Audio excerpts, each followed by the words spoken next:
Hello and welcome back to another fun episode of Work in Progress. Today we have a new exciting guest, Elisabeth, with us, and of course, Nicoletta. Hi. Today we're going to be talking about digital nomading and transitioning your business with Elisabeth. Would you like to introduce yourself first? Hi, I'm Elisabeth or Lizzie. I'm a freelance UX designer and digital nomad. And yeah. Hey, and where are you at the moment? I'm currently in Kyoto. In Kyoto, nice. Mhm. And how long are you planning to stay there before your next trip? I'm gonna be here for about a month. Okay. Very nice. Awesome. Lizzie, you told us that you're going in a month somewhere else. Can you tell us the destination, or is it a secret for now? No secret. I'm going back to Sri Lanka. You know why. Yeah, okay. Yeah, I know why. And one of my questions while I was writing ideas for the script today was, have you ever experienced jet lag? And can you explain it, how it feels like to someone who never had it before? Or how does it feel? What should we look for? How do you deal with it? Or something like that? I mean, we recently had daylight saving, and if anyone doesn't know what jet lag feels like, it's basically like that, but Mm. 10x it. So it's like you're not quite sure why you're already hungry, but it's only 10 o'clock. It's because of the time difference, or why you're already tired, or why you suddenly wake up in the middle of the night. And it's a luxury problem to have a jet lag because it means you chose to go to another country. But yeah, you can get really tired, but I also, and it is very annoying when you're in the middle of the night and you're wide awake when everyone else is sleeping. But it takes a couple of days to adjust. And in the meantime, I got a few tricks where it's like, I just push through or I force myself or so it's not as bad. It's a luxury problem. So Yeah, definitely. And what are some of the tricks? Is working out helping you in this case, or should you just leave it be and go to sleep whenever you feel like it? What do you do?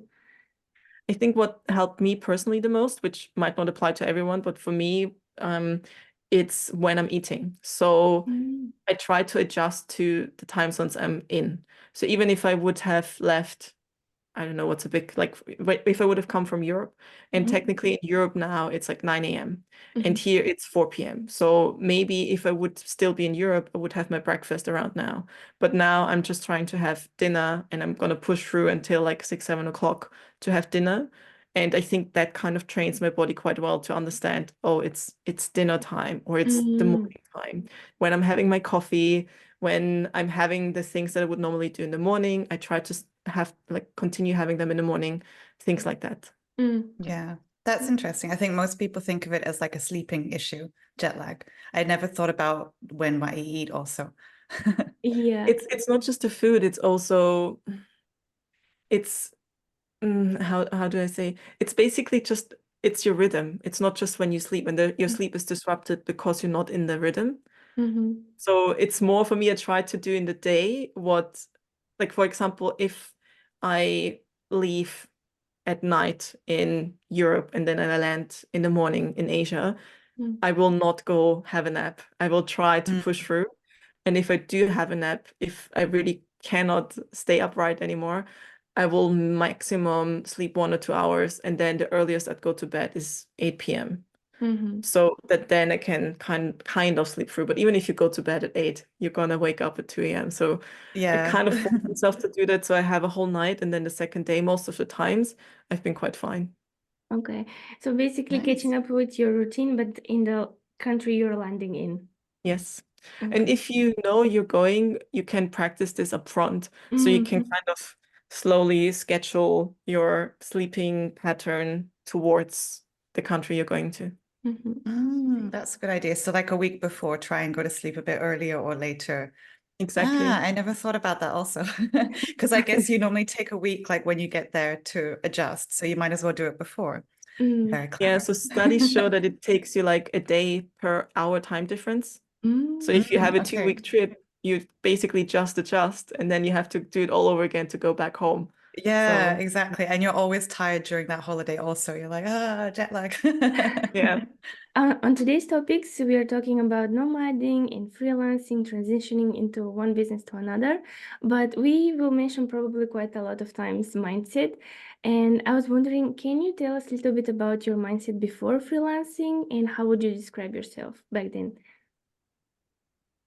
Hmm, good question.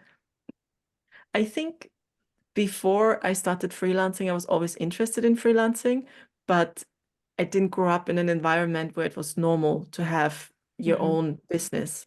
Even if you would run your own hair salon or something, it would always Mm, be get a proper job, be an employee, climb up the career ladder. Mm-hmm. And the thing is, someone else then defines your journey. You're always yeah. depending on someone else promoting you. You're depending on someone else giving you a pay rise.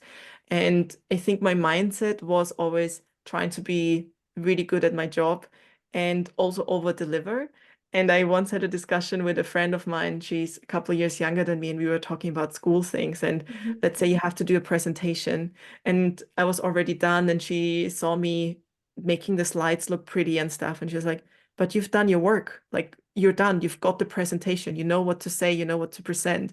And I'm like, "Yeah, but now I have more time. Now I'm going to do this." It's like, I would never do this. If this is the requirement, I will not go over it. And I think she would be a good freelancer because Yeah. scope is delivered, you know? But for me, it's like, but I'm not happy with it. It could be better if we did this, or maybe we can add some animation to showcase this more and things like that. So my mindset was always like being good at what other people told me to do and trying to over deliver. Then now I started freelancing.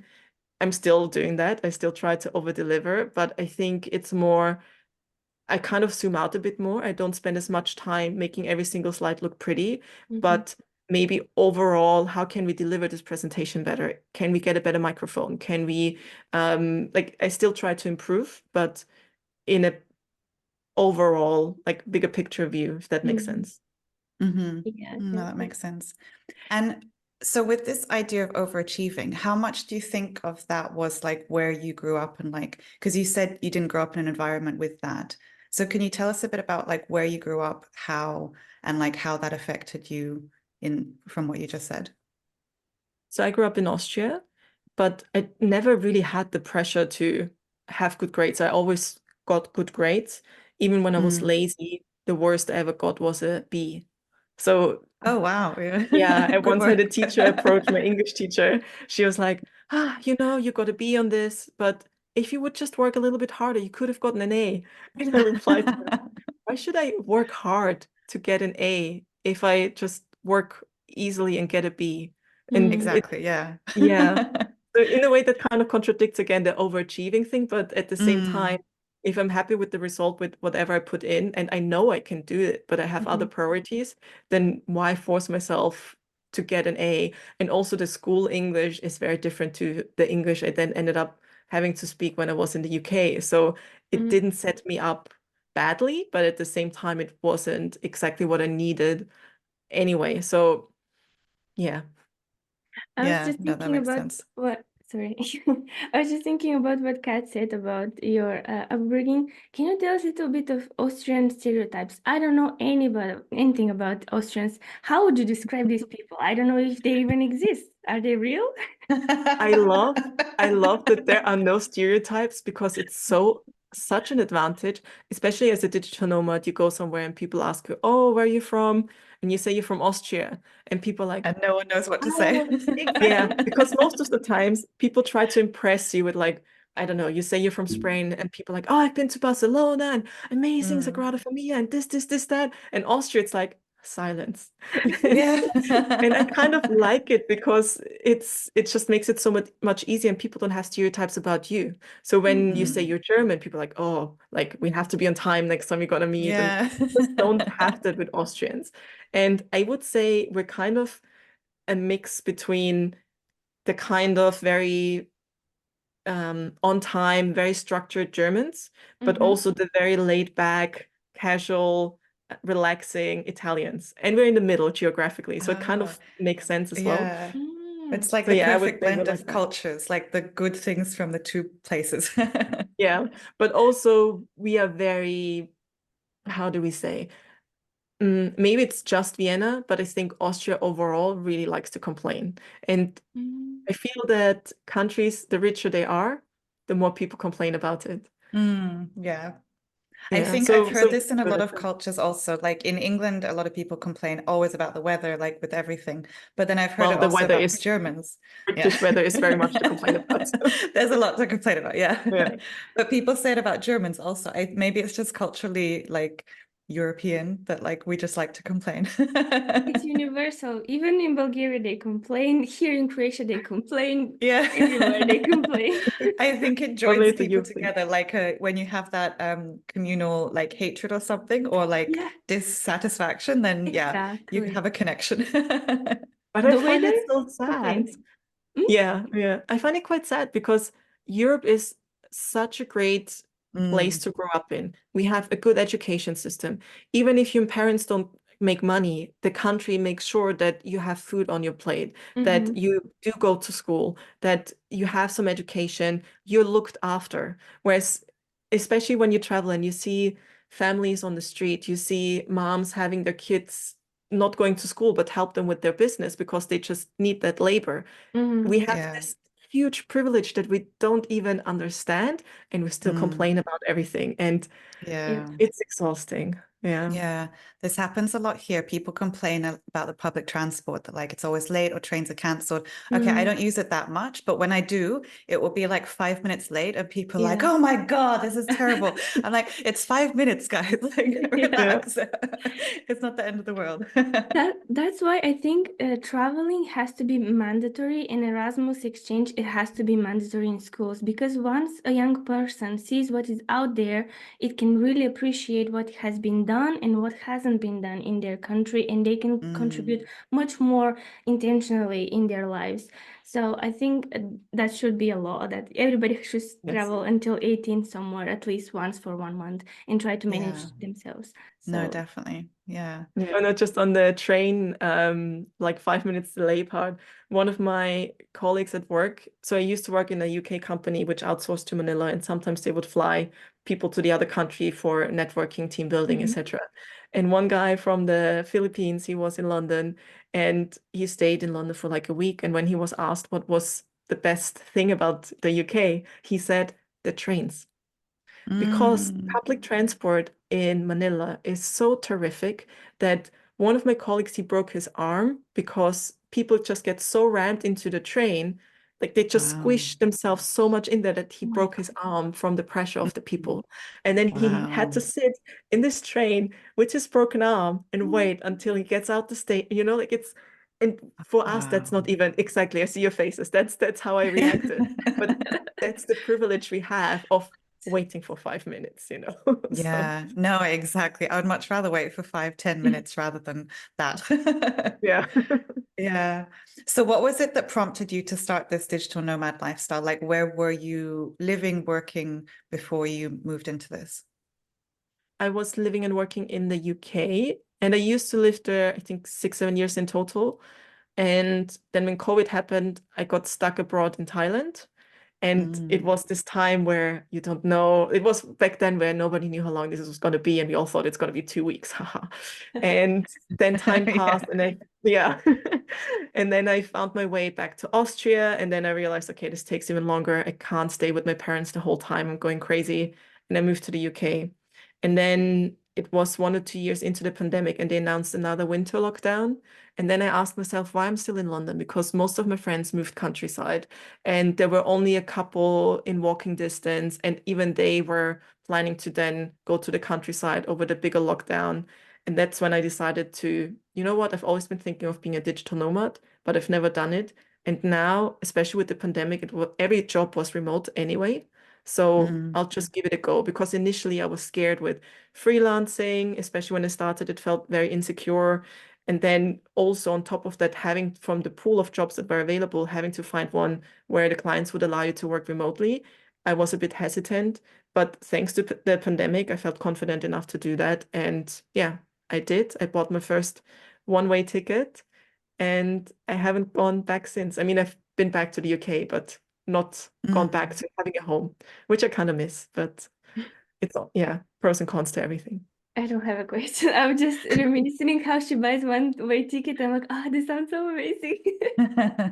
Do it. I think it's like anything that you do for the first time, it's scary. First time Mhm. freelancing is scary. First time you buy a one-way ticket is scary.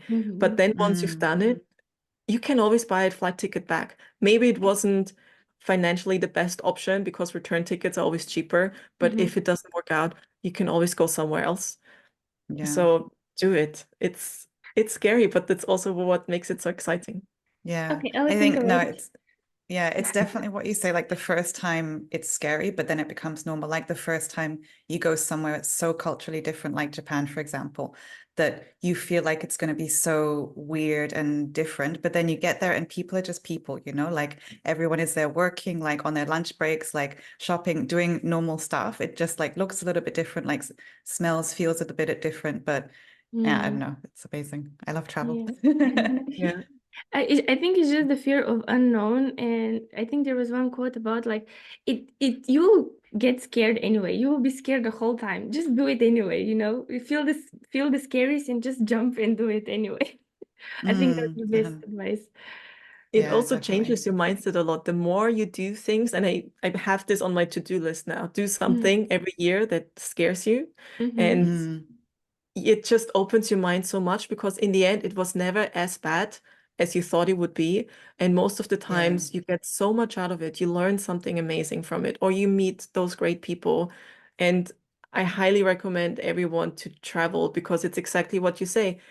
The people all over the world, we're all the same. We think we're not, Mm, but we're all the yeah. same. We all want to be happy. We all want our family to be happy. We all want to have a comfortable life where we don't have to chase the next paycheck or worry about where we're going to get our next food. Like the basic things are all the Mm, same.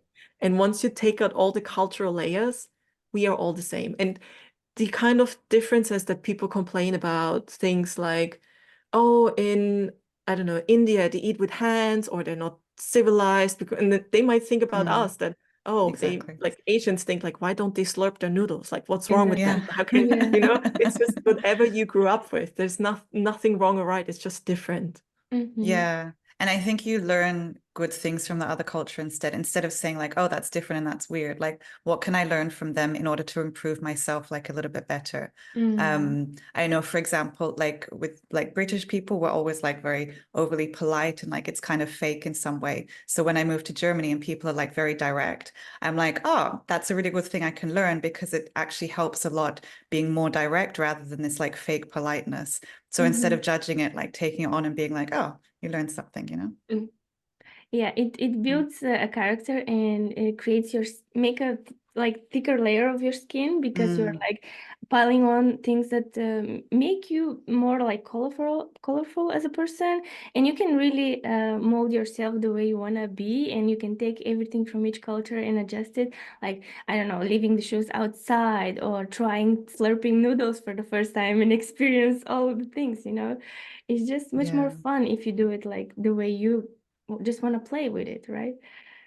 But Mm, it also yeah, detaches you a little bit because now that I've traveled so much and I come back home and everyone still Mm-hmm. has the same mindset, I Uh-huh. still like my friends a lot. I still love my family. But at the same time, I feel like in that time I've grown so much Mm-hmm. and they've been stagnant for Mm-hmm. several years. mm, Mm-hmm. And I wouldn't say they're close-minded, but they've just not been exposed to things that open their Exactly. minds a bit more.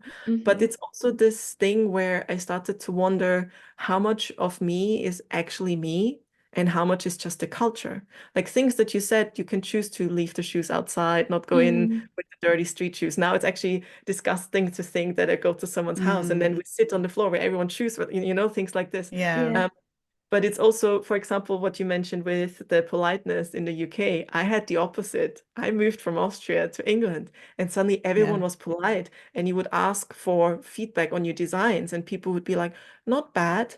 It's like, so it's bad. Like in Germany, it just wouldn't make sense if someone would, and it's like, is it a good thing? Is it a bad thing? And people would just wouldn't tell you what's wrong and how to improve. And yeah, so it's the cultural thing of, am I rude Mm, or am I just direct because I'm German? Or would I actually be more something else if I would have grown up elsewhere? So how much of the culture impacts us? I yeah. always find it super fascinating when I meet people and Mm, they are from different places and just how they are. yeah. Do you think then you've changed culturally in a way since you've been traveling? Like, would you say you're less Mm-hmm. Austrian now? I mean, I never really felt 100% Austrian because my mom is Thai, but at the same Yeah. time, I don't look Thai.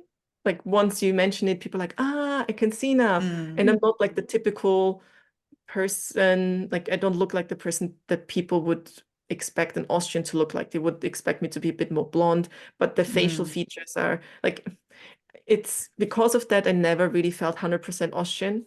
Also because some typical Austrian dishes I didn't know until my friends introduced me to it because it's not what my mom would cook at home. Mhm. mm, So I've always had this kind of mix in culture. And at the same time, I wouldn't not, I don't know how to say it. Like when someone asks me where I'm from, I still say I'm from Austria. mm. But I also don't know how else to answer these questions. But it's a discussion digital nomads have for a while because they say it doesn't actually tell anything about me because I'm not like Austrian or Spanish or German or wherever people are from. Yeah. Mm. Yeah. I have this problem a lot that like I'm British technically, but I only lived in England 1 year when I was 24. So it wasn't like when I moved there when I was 24, it wasn't like I was going back home. And I grew up in Dubai. So when I was younger, I used to say to people like I'm from Dubai because I had grown up there. But now it's been such a long time since I lived there that I don't have any connection. So I say Mm. England, but then people always ask, where in England are you from? And I'm like, I just have a passport, which is like a weird response. Like no one expects you to say that. Sometimes I just say London because I don't want to talk about it. But yeah, it's like I don't like that people, you were saying before about the stereotypes. Like when I say England, people instantly attach like so many stereotypes. I Exactly. met someone last week. I said, I'm from England. And he goes, English hooligans. And I'm like, yeah, okay. Not me at all, but you're sure. Yeah. You know, Okay. like you attach so many things to where someone is from. And like, I don't like really when people ask me, but it's also the first thing I ask people, like the first step to get to know someone, Mm. like get some idea of them. Yeah, it's really Yeah. strange. I think we should just paraphrase the question like where you originally from, but where you feel at home, or something like that, or where do you live right now? So because I think where Yeah. you're from is your past version, and where you are now, it's who you are Mm. essentially. I love this question, where are you from? And I always say guess, and they say Spain, China, I don't know, Asia, some country randomly. Once I passed a Nepali restaurant, and they were looking at me like they know me. I'm like, my friend, what is going on? And Nirupam said, you look like their people. I'm like, really? And yeah, I Googled the picture. I'm like, wow, okay, interesting. So I don't get like attached too much to the country, but I just say, I'm from Bulgaria, living in Croatia. Let's move on to the next topic. Yeah. No more But details. yeah. But a friend of mine, we also had the same conversation because she is Dutch, but her Mhm. parents are Chinese. And she says instead of asking where are you from, she is asking what type of food did you have when you grow up? Oh. Because like both of us had Asian food when we grew up, but we come from like we grow up in Austria or Belgium or Dutch or Mhm. where Bulgaria, but it Mhm. kind of still Mm. tells you a little bit about the person. Mhm. So yeah. But yeah, we Maybe I should ate find a new question for where you're yeah. from. Yeah. I ate a lot of curry growing up. My parents really like to make curry, so I don't know what that tells you. It Or Chuck in maybe it's another like really the thing. chicken tikka masala, which is also a British national dish, kind of. It's again another form of Uh, curry. So. it was more like African curries, though. So strange. see. What did you eat growing up, Nicoletta? I cannot remember. Like we'll eat lots of veg. Oh, okay. And one vivid memory right now. Lots of cheese. We had like a metal cans with cheese from my grandfather. He used to make a lot of cheese back then from cows. And I think Oh, Bulgaria is famous wow. for that cow cheese. And my grandma used to make a lot of eggs and sausages. We had like goats and stuff like that. So I would say mostly organic food, like Mm, village food, and oh, lots of nice. cheese. Yeah, cheese on everything. Yeah, White cheese. cheese is good. Yeah. Back onto the digital nomading. Do you have any Mhm. advice for someone who like wants to start getting into that? Like just maybe advice on like travel tips or working tips. For me personally, when I've tried traveling and working, I found it very difficult to concentrate when I was in hostels. Like I would stay in a private room or like be working in the common room like kitchen areas. And I just found it so hard to concentrate. Like I was always distracted, like wanting to talk to people. So what advice would you give to people trying to get into digital nomading? When I started, I just booked myself a ticket for 2 weeks to Alicante. And that was because a friend I knew she was going to be there around that time. So if I do feel lonely across those 2 weeks, I have something as a backup plan. And I booked myself a hotel and I booked a co-working space. And the thing with the co-working, there wasn't much community because everyone was working. And then I continued like traveling and somehow met someone who has been a nomad throughout the pandemic. He used to work for Facebook, and then once it started, they just told everyone to work from home. So he was traveling during the pandemic, and he told me about co-livings, and I had no idea what it was, but it's basically kind of like a hostel, but you have your private room. Most of the times you have your private bathroom, and you have other people who do the same thing as you who also are looking for new friends, because in the co-working, you often have people that live there, so they're not that keen to meet new people because they already have their friends. Whereas in a co-living, everyone is looking for these new connections. Everyone is looking for someone to grab a coffee with or explore the city with. So yeah, I would recommend go to a co-living. It also depends on how sure you are with becoming a nomad. If you just want to try it out, book yourself a short trip. I recommend 1 to 2 months. It's a good time to have time to work, but also get to know the city. Because at the beginning, I spent way too long or way too little time in places. And I think 1 2 months is a good sweet spot. And my first nomad city, and I still love it, I still recommend it to everyone who's thinking of starting, is Las Palmas. It's a city in the Canary Islands, so it's European law. So for me, it was easy. And they have this Slack channel called Live It Up Las Palmas, and everything happens in the Slack channel. So you will find all events and meetups happening there.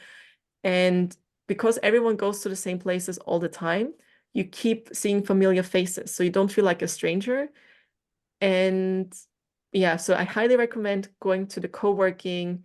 What is it called? Quickly, I've not been there in such a long time. Ah, I'll send you the details. Oh my God, the house. Okay. It's called the house.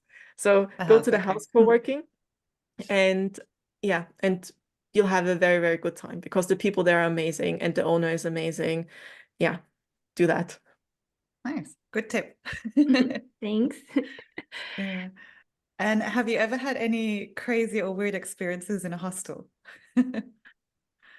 I'm too old for hostels. I don't like going to hostels. Co-living then? So, Yeah, or in the co-living. Airbnb? well, I think in the co-living, depending on where you go, it's kind of like Big Brother. So everyone's making out with everyone. Not every co-living, Making out?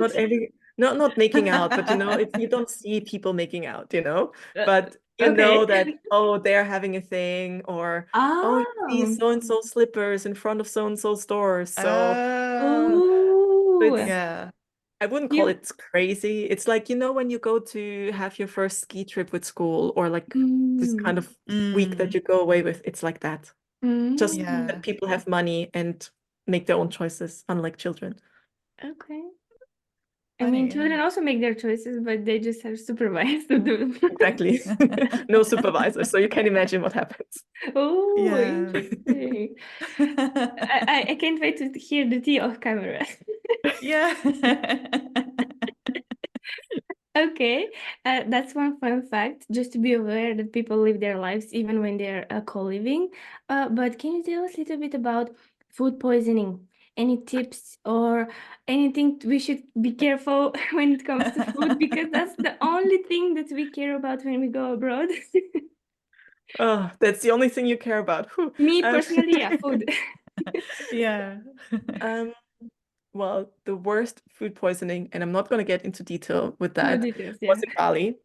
And up until then, I've not heard about Imodium. This is not an ad, but definitely when you travel, pack one of those with you. It's going to be saving your life. Mhm, Mm, but also, like from Thailand, I feel very comfortable eating street food mhm, because I know, like, because my mom is from there. So I kind of mhm. know what to look out for. And Mm. yeah, I didn't really have horrible experiences, but I have friends that went there and then were just they even had to go to hospital because it was that bad. Wow. So, but Wow. also I have friends who had the same thing happening to them when they were in London. So it doesn't Yeah, really matter where you go. Just exactly. Yeah. don't get too scared of trying things because you might get food poisoning. Mm-hmm. If you see there are a ton of people at that place, it's probably going to be a good place. Mm-hmm. And just try all the foods, try all the flavors because it's so, Mm. the food is just Japan. Oh my God, Thai food. All the like there's so many good places and it's just so many flavors we don't have at home and you might get food poisoning. Hopefully it doesn't Yeah. kill you.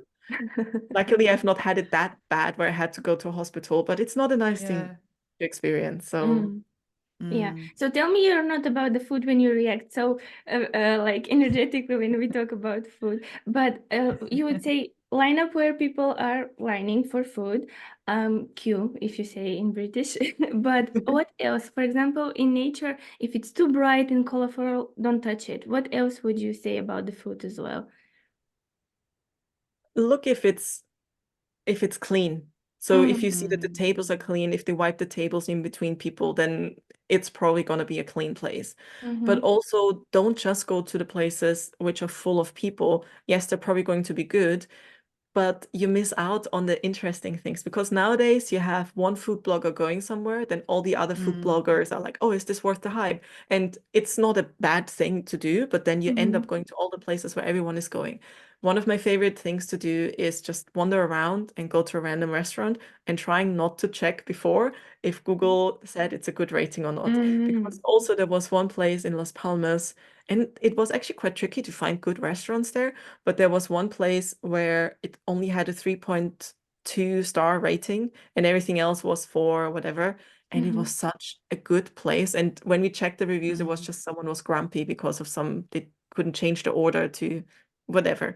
Yeah. Um, but you might miss out on very good experience if you just go where everyone else is going.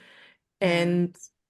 And the other things, maybe what is helpful to figure out.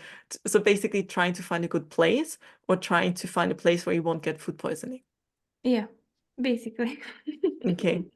Mm, good places, of course, where there's a queue.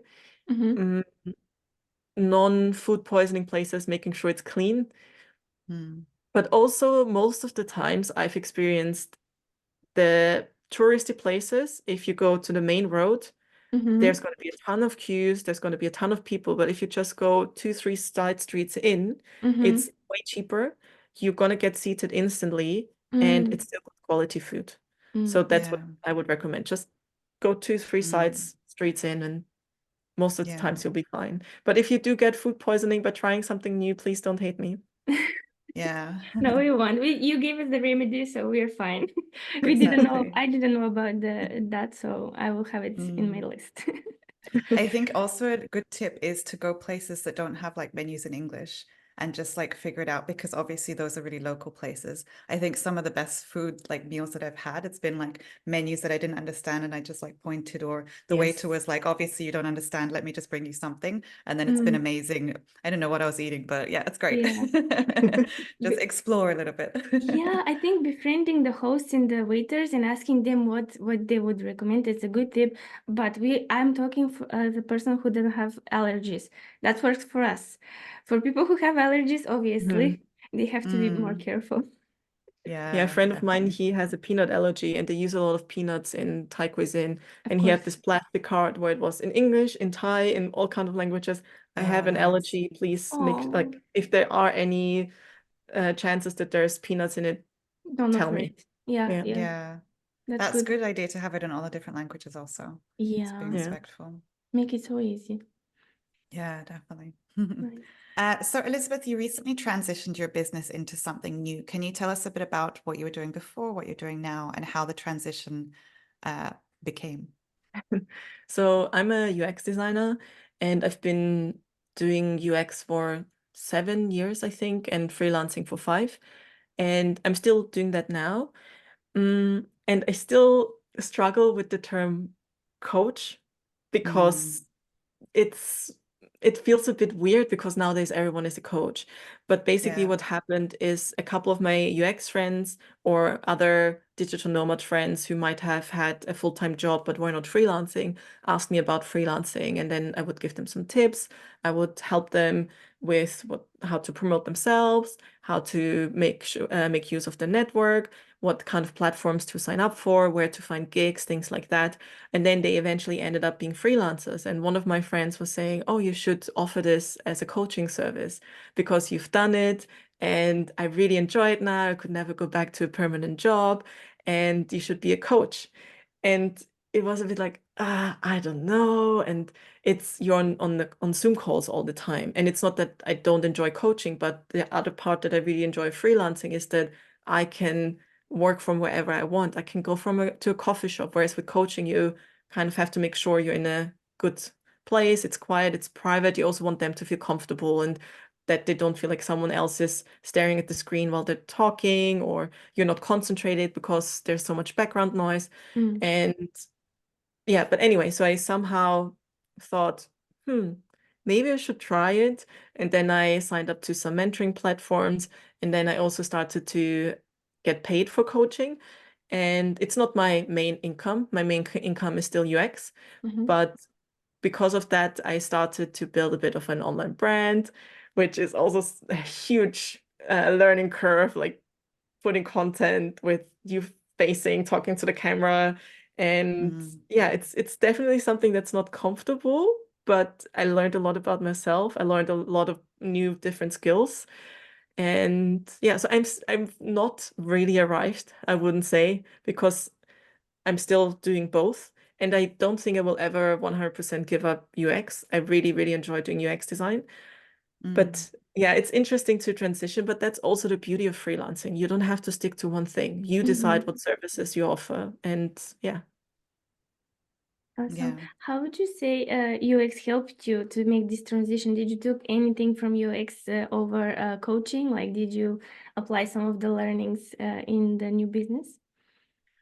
UX helped in a way that most of the people that came to me to transition into freelancing were UX designers.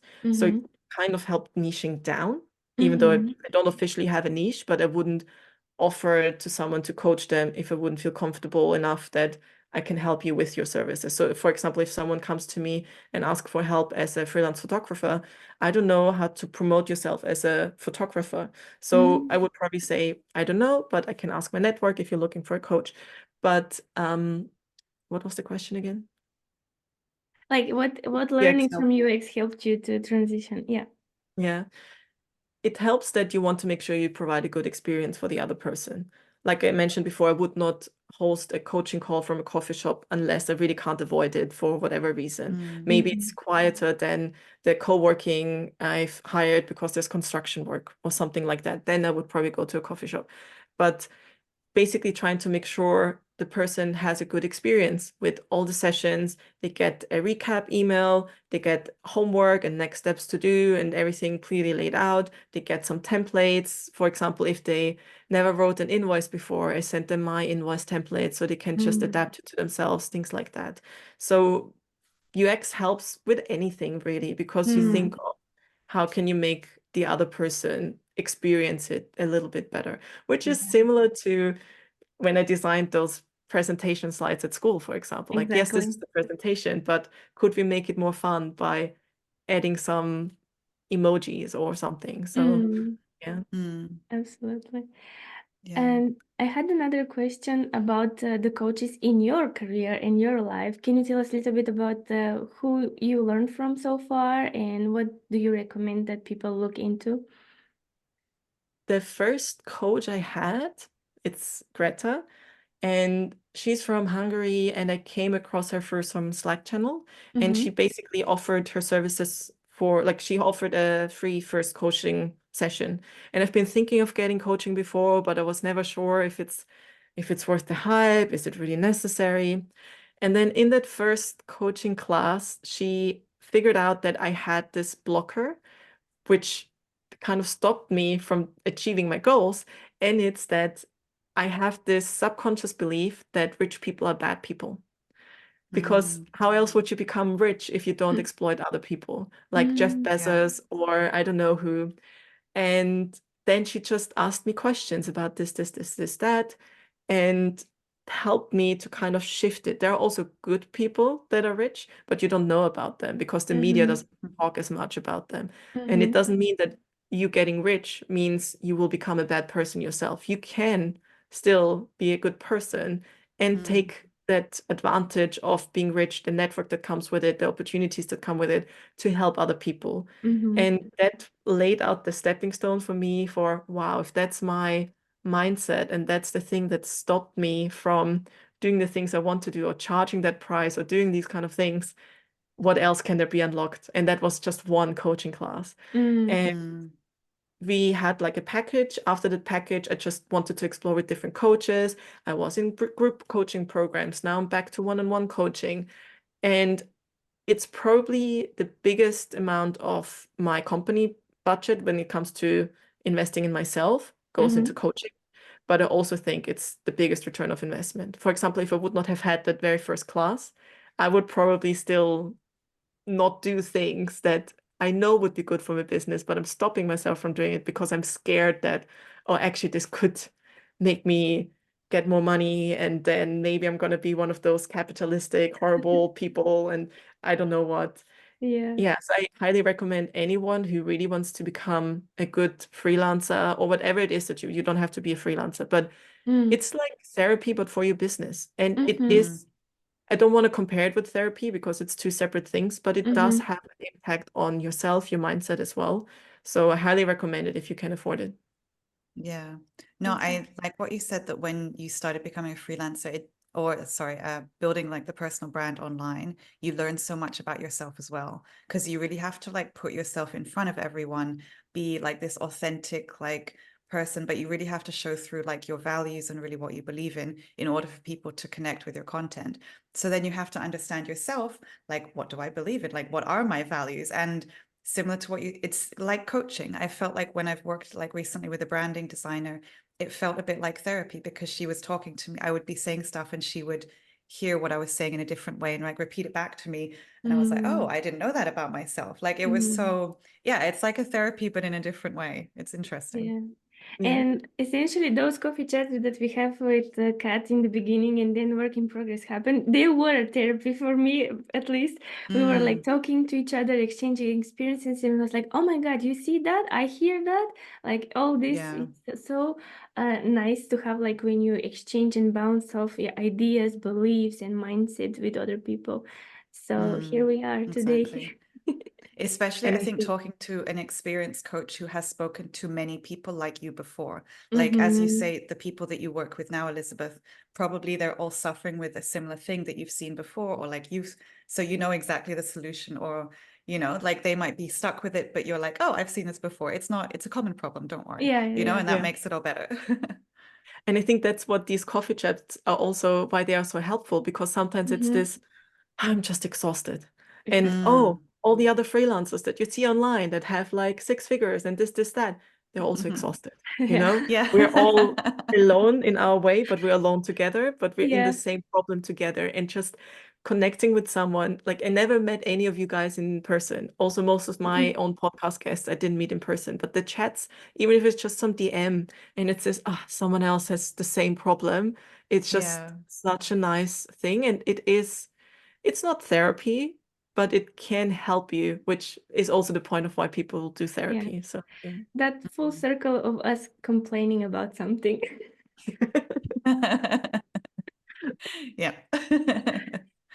Yeah, I thought it was interesting what you said, Elisabeth, about the word coach, because I mean, I've started offering a one-to-one support service, and I'm also feeling a bit like icky towards the word coach because I feel like Mm, now so many people are becoming a coach, and like, does it even have meaning anymore? And I feel like a lot of people think that it's an easy way to make a lot of money. Like, oh, I just start a coaching business, I talk to people and help them. And mm, obviously, there's a lot more behind that. Like you need to have some training, you need to have some experience. What is mhm. your feeling with that word, like now that you're presenting yourself as a coach? Like how do you get around that? I find it tricky because, like what you said, with the you need some certifications or other things. I don't have a certification with UX. I learned Mm. it on the job.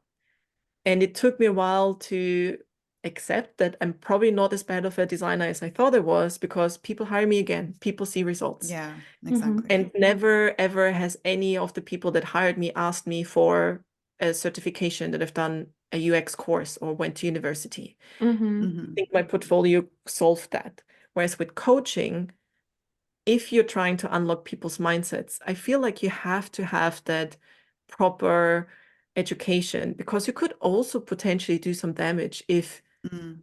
you say the wrong thing. There are similar to with teachers. I think everyone has this kind of teacher who might have said something that then motivated you to go further into this specific topic, or maybe stopped you from doing something. Or it doesn't have to be a teacher. Once, when I just moved to the UK and I started studying, I wanted to be a copywriter. And there was this girl who was a native speaker, and I just asked her to look at my copy. And she said, "Oh, this needs a full stop." And I was like, "What's a full stop?" Because I didn't know the word. For me, it was Mm. the word dot. That's the word that I was told you say for this, the period thing. Mm-hmm. And Mm. then she was just bursting into laughter and saying, "You're a Oh copywriter and you don't no. know what a full stop is." And now that I've grown, it's a couple of years ago, I'm like, you know what? You would not have been able to have this conversation with me in German, and I had this full conversation with you in Yeah. English. I wrote copy for McDonald's when I was in Austria. Yes, it was maybe just a tiny copy on the burger packaging, but still, I worked for McDonald's as a copywriter, and you were just studying, and you're telling me I can't be a copywriter because I don't know what a full stop is. I'm still angry about it, as you can tell, Yeah. but you never know what one sentence can do to the other person. So I think there's a lot of Exactly. responsibility when it comes to coaching, mentoring. And I Mm. don't, again, similar to UX, I don't have that certification. I never took Mm, on a course. I again learned on the job by just helping my friends and then mentoring mm, people. So Hmm. maybe that's the reason why I feel icky, because I don't feel like I deserve it. But then also mm, the people I've coached, they're now making 4 or 5 grand a month. Yeah, And exactly. yeah, so Yeah. I can help them, but at the same time, it almost feels like you're getting a title, but then also the coach title feels icky because Mm. everyone promotes themselves as a Yeah. coach.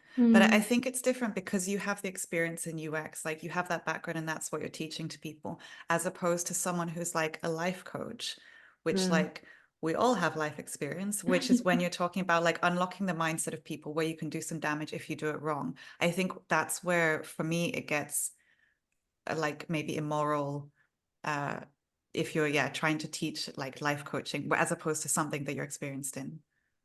If that makes sense. Yeah. Maybe looking for another synonym for the word coach, or maybe trying to what coach means to you. I understand coach as someone like a basketball coach. I will tell you how to play the game. I will tell you when to jump, when to lay down, when to duck, and stuff like that. This is for me coach. How do you understand coach? It's also a very important thing, because as we speak lots of languages, we all have different understanding about the word. So if we go back to Mm. basics, what does coach mean to you? I asked my sister about it. She works in HR, and her Mm-hmm. study was about mentoring versus coaching. And I Mm-hmm. hope I quote her wrong, but how she explained it to me is, you can think of a coach like what you said, like Mm-hmm. a personal coach, where they basically tell you what type of exercises and repetition, etc., and how often. Like they give you the Mm-hmm. whole plan of what to do to achieve your goal. Mm-hmm. Where a mentor is someone who will help you help yourself. They will not give you the Mm. plan. It's the responsibility to achieve your goal sits with you. Mm-hmm. It's when you ask a mentor. So you can ask them, how did you do this? Or what platforms would you use to do XYZ? And they can tell you that, but they're not Mm-hmm. gonna be there with a plan for you and tell you what to do, whereas a coach would. But then also what I personally struggled with most of my coaches is the accountability. Yes, I have my Mm-hmm. sessions with them, but they still make it my responsibility to achieve my goals, which should be mine. But then Mm-hmm. also that's the reason why I hired you. It's Mm-hmm. if I go to the gym and the personal coach gives me the exercises, I still need them to tell me one more rep. Come on, one more Mm. rep. Or Mm-hmm. increase the weight. I still need them to tell me that and also hold me accountable for it. Whereas if my coach is just, oh, send a couple DMs to people to promote your course, and it's like, I don't want to DM people with the purpose of selling to them. It's just Mm-hmm. not doesn't feel like me. And it worked for that specific coach. That's how they managed to do their business. That's also like 2 of my previous coaches got me through DMs. So I know it works also from personal experience, but it still feels icky to me. And yeah, but still, it's their responsibility to say, try it. If it doesn't work, it doesn't work. You know, so I need that kind of kick in the butt. Yeah, I forgot the question. That was the question. What coach means to You you? And answered you correct. Yeah. described Yeah. So coach for me is basically, or should be, someone that tells you what to do, that guides you through it, and also holds you accountable for it. And I think the accountability part, unfortunately, is something that's often missing. And mainly, maybe I could summarize it as a guide. So doing a bit of both, doing a Yeah. little bit of mentoring and doing a little bit of coaching. So guiding you towards your goal. And that's also why my newsletter, I always say like the freelance guide, but at the same time, it's like it sounds very spiritual, or which I don't know. I don't know what word to Yeah. use for it. Yeah. It's so Personal hard because trainer? there's so much. Yeah, Why there's not so much. personal trainer, but business trainer? Mm. I don't Could know. be We should also. play around with the words and find the best one that fits your branding, maybe. Yeah. Thank you, Lizzie, for talking with us on such a deep and interesting topics. And now it's nothing left but to tell our listeners where they can find you. What are you cooking right now? And yeah, basically, what are you up to? So people can find me most likely on Instagram. It's just Elisabeth Mayr, Elizabeth with an S, not a Z, Mayr. And I'm currently cooking. I love that I have a kitchen again, because the last couple months I stayed at places where I didn't have a kitchen. And the thing that I love to cook the most is my porridge.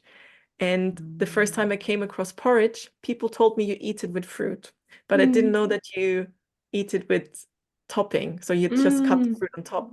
So I cooked it into it. So I would mash the banana and put it into the porridge. I would also boil apples with it, with raisins, and add some cinnamon. So it becomes like these baked apples. And then when I made that porridge for my friends, like, oh my God, this is so good. It's like, Yeah. it's just porridge. And I was like, no, you cook it with the stuff. So that's the thing I cook at the moment. I don't know if you can call that cooking. What I meant, it was the course. I was trying to be Gen Z. Oh, I also didn't realize that.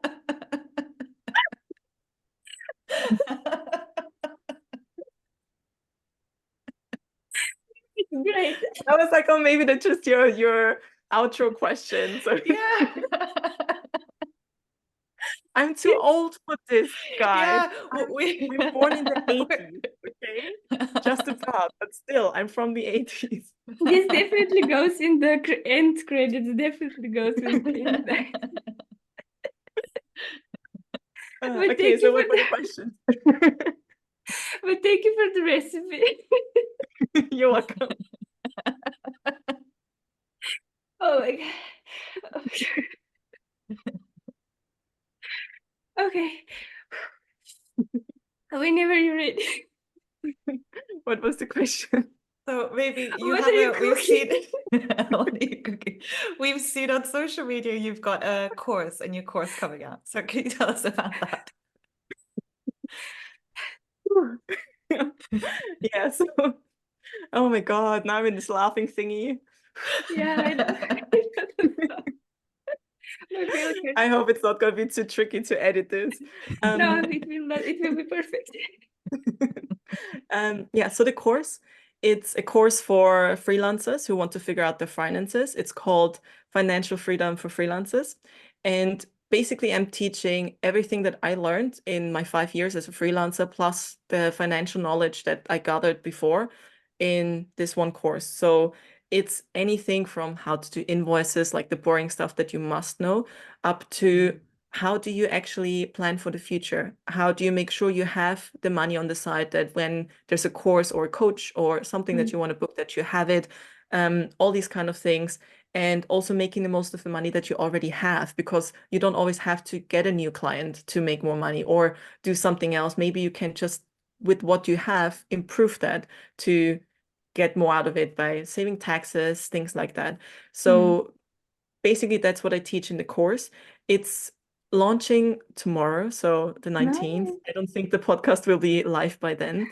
And because accountability for me personally is such an important thing, I'm not hosting it as a watching your own time course. I host it live. So people actually go through it. And if they have questions, I can help them with it. And also I can chase them on, have you done this task? Have you talked to your client about XYZ? And but also the reason for why I launched this course is, of course, to help people with the whole stuff.